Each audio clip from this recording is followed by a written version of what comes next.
They don't have to go to the meetings. In fact, they really don't have the experience or the expertise to deal with the complicated technical issues that are discussed at those meetings. But a small group of public employees are taking expensive trips, flying all around the country, to go to meetings where they are not needed.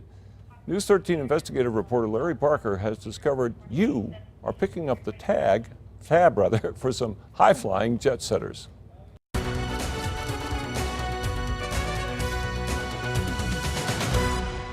I think it's inappropriate, symbolic of so many things that have gone amok with our government agencies, and I think that's why the public in general is just sick of it. It's not part of her job, but Patty French is a jet setter of sorts. There's the 2010 half-day meeting in Boston that cost $1,200. Another quick trip back to Boston and then on to New York for $1,600. Patty took an overnight trip to California for $715, and then there's the 3.5-hour meeting in New York that costs $625. And even though none of these trips were related to Patty's job as a clerk at the Albuquerque Police Department, all of her out-of-state travel was comped by taxpayers.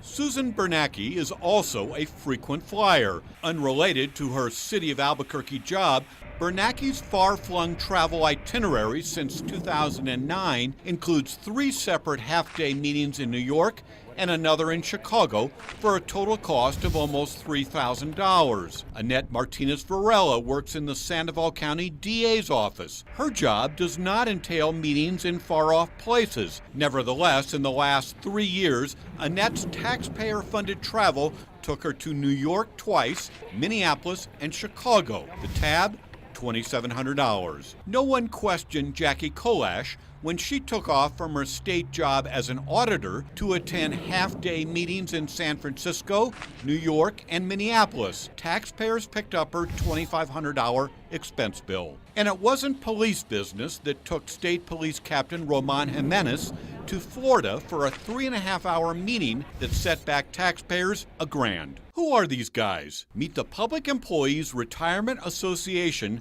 Board of Trustees. These government workers were elected by PERA's membership to oversee the pension benefits for 90,000 New Mexicans. What's the secret behind all those out-of-state trips?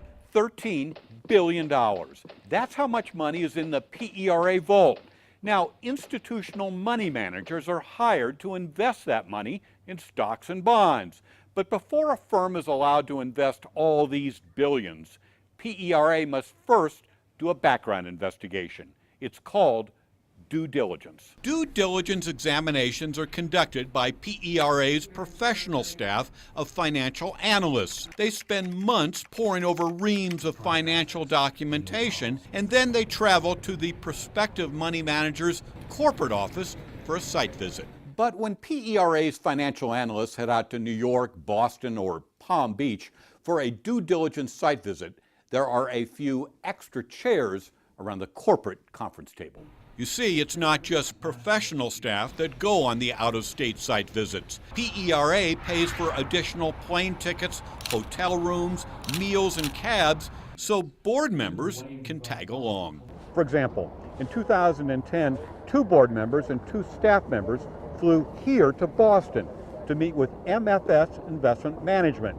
Cost to taxpayers for the 2 board members to attend the half-day show and tell, more than $2,000. The Legislative Finance Committee first raised a red flag about the potential waste of taxpayer money. In January, the LFC recommended a reduction in PERA's annual appropriation, in part to discourage board members from going on site visits. Senator George Munoz serves on the Pensions Oversight Committee. If you have a board member who does not have an investment background, what is the point of having them attend a due diligence review?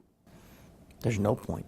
We're dealing with billion-dollar funds, and if you're going to go invest the state of New Mexico's money and you do not have a financial background, there should be no point for you to attend that meeting. With billions of dollars on the line, due diligence travel is important. But our investigation finds the only ones taking notes and writing these reports are staff members. It appears PERA board members are just along for the ride. What the board members are doing there, I don't know. If there's no notes, I couldn't tell you.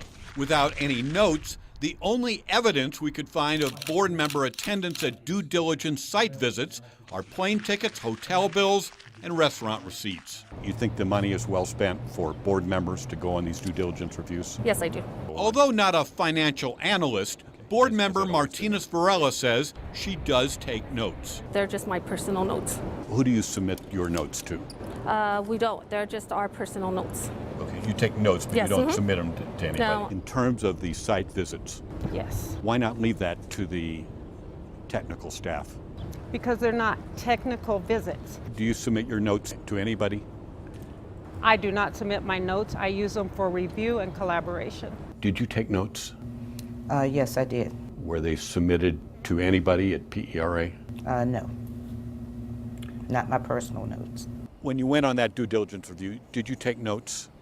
I may have taken some notes, yes. And were the notes turned over to the staff to prepare the report? No.